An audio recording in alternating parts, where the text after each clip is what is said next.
right now, wherever you are, try this for a second. How many can remember a time when you were like a little kid and you just made weird noises and people wanted you to shut up, but you had a damn good time? Whoever did this as a kid made kind of weird noises.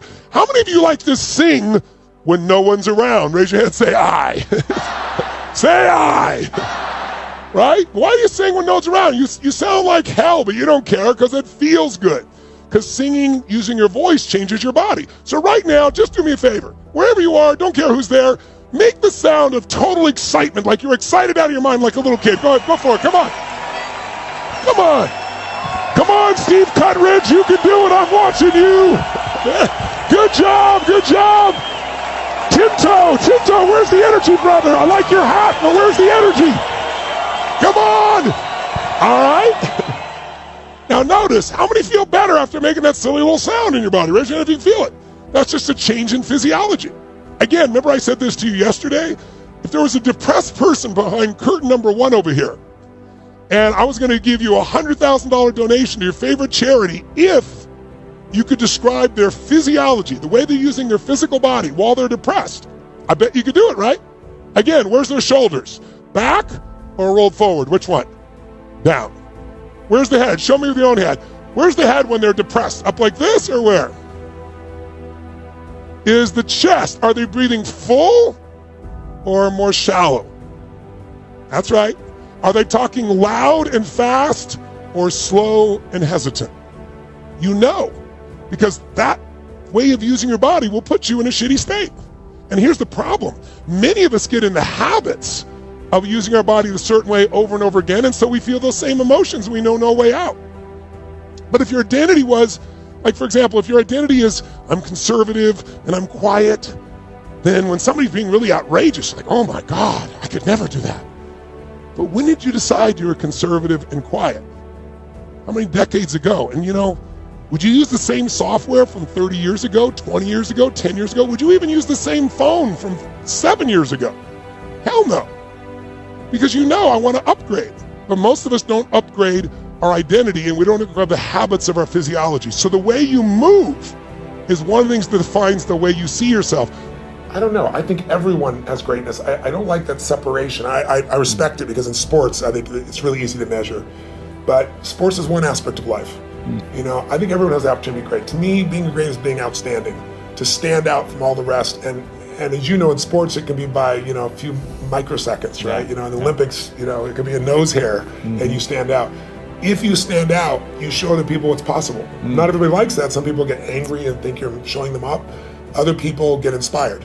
I've always been inspired by somebody who's the best in the world at what they do. And so I think greatness is somebody who just will not settle and finds a way to do, be, share, and create in life what they want, as opposed to fitting in. I think most people are trying to not be rejected. I wrote in this book, I took a quote from Aristotle saying, you know, how do you really live your life? Well, if you don't want to upset anybody, it's really simple. Don't do anything, don't say anything, don't be anything, and everybody will like you. You know?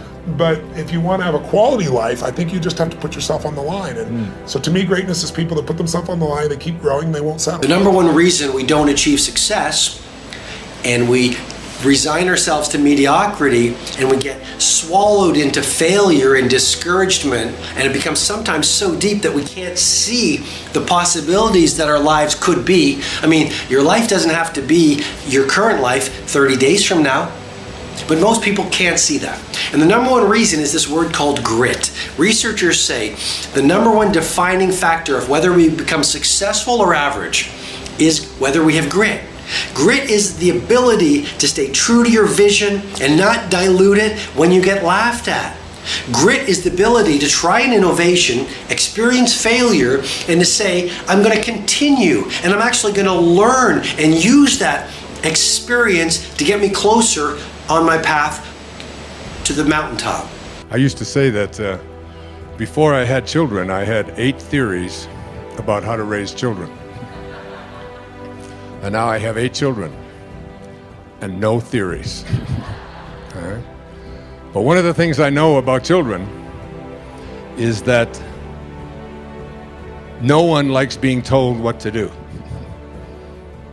And this isn't just children, this is all of us.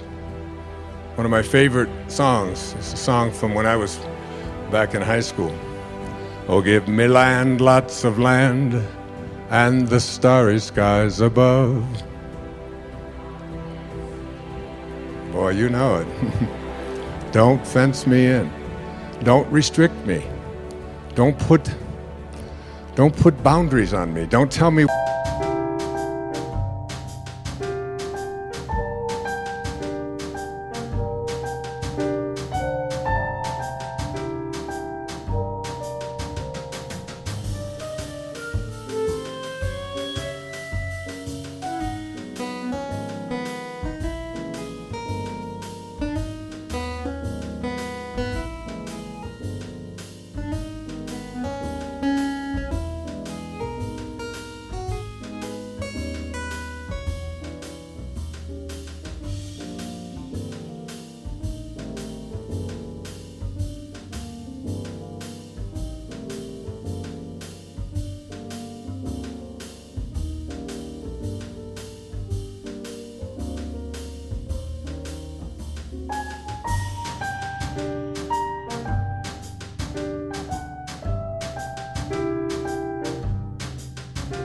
What I can do and what I can't do. Don't tell me how to be there. Don't tell me what to wear, what to think.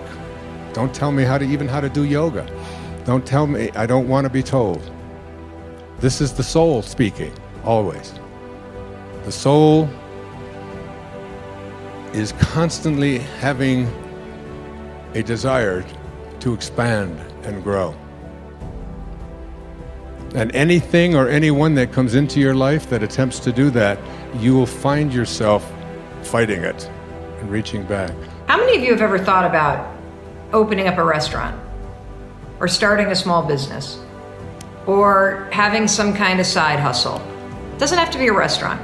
Give me a thumbs up or a heart or something if you have a dream of launching something of your own.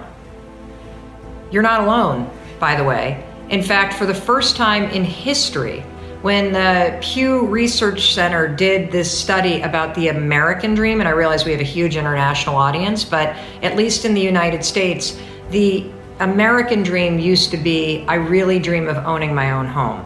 Do you know what the American dream is now for the majority of people? It's, I want to own my own business. And so whether you're interested in launching a restaurant or you would love to have a business of any size, shape, or form in any vertical that you can think of, this is a question that you need to pay attention to, okay? Because I know this is also impacting you. I'm terrified to start. I know I have the potential to be really successful, but I just can't get myself to actually do something about it. You know, sometimes when the dream is so big, the fact that it's so big becomes paralyzing because you think about where you are right now and you think, holy cow, that thing that I really want? How do you even start when the dream is so big? So here's what we're gonna do today. We're gonna shrink it down because you know me, I am all about simplicity. I'm all about making sure that the advice works for you because if it doesn't work for you, you're not gonna do it. And I'm all about switching how you think about things. So Diego, first of all, I don't want you to think about opening a restaurant. I don't want you to think about launching that business because that's something that will happen a year from now. What I want you to think about is I want you to shrink your thinking. I want you to think about researching a restaurant. I want you to think about preparing to launch a restaurant. I want you to think about learning about launching a restaurant. Do you see how just saying, I want to learn about launching a restaurant changes how you feel versus I'm launching a restaurant, which feels so big. You're just in a phase where you're learning and researching this idea, which all of a sudden takes all the pressure off, doesn't it? You're not a hero in your own eyes. You're not someone who you respect.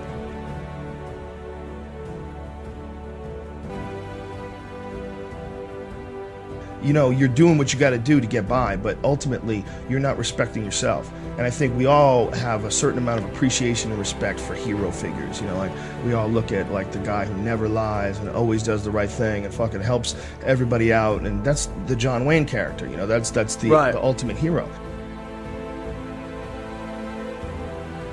And he's like, this is a battle that you will fight for the rest of your life. But the key is to fight it, not to give in. Don't give in to that resistance, just to fight that resistance. And in doing so, every day you do so, you have won the battle for that day. And you will continue to fight that battle. And when you look at your own life and you don't stack up, you're a thief, you stole money from your wife's purse, and you don't want to smoke cigarettes, but you fucking have to, you can't deal with the stress and smoke, you devalue yourself. You slowly start devaluing yourself. When you look at yourself, you realize that if you were judging yourself, you would judge yourself unfavorably. So no matter who you can't pretend you're the hero of your story. You can be the hero of your own story that woke up today. You can be the hero of your own story that at 40 years of age stopped, got out of bed, and said, I'm not doing this anymore.